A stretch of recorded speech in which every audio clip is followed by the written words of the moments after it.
મોરબીમાં પ્રજ્ઞાચક્ષુ પુનર્વસન કેન્દ્ર દ્વારા અનોખું કાર્ય કરાઈ રહ્યું છે। 11 વર્ષથી કાર્યરત સંસ્થા ભારતભરમાંથી આવેલા 160 જેટલા અંધજનોને આશરો આપી રહી છે। એટલું જ માત્ર નહીં, અહીં રહેવા માટે એપાર્ટમેન્ટ, જમવા તેમજ અંધજન દંપતીના બાળકોના શિક્ષણની વ્યવસ્થા પણ છે।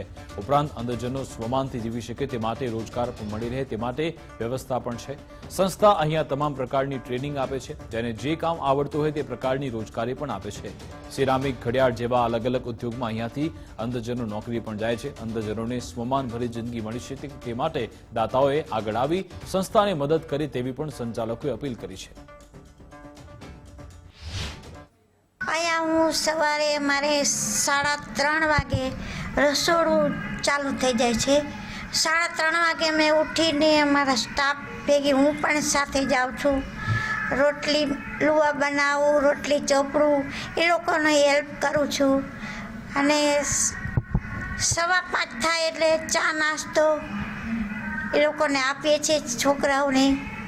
પછી એના ટિફિન ભરી દઈએ છીએ।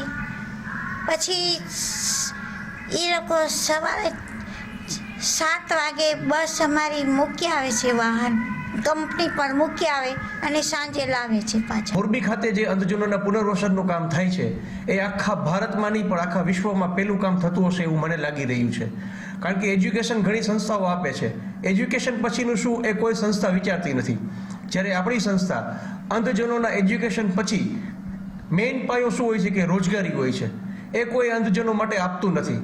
તો આપણી સંસ્થા એવું ઈચ્છે છે કે અંધ વ્યક્તિ ભીખ ન માંગે, જાત મહેનત કરી સ્વમાનથી પોતાનું માથું ઊંચું કરી સમાજમાં જીવે।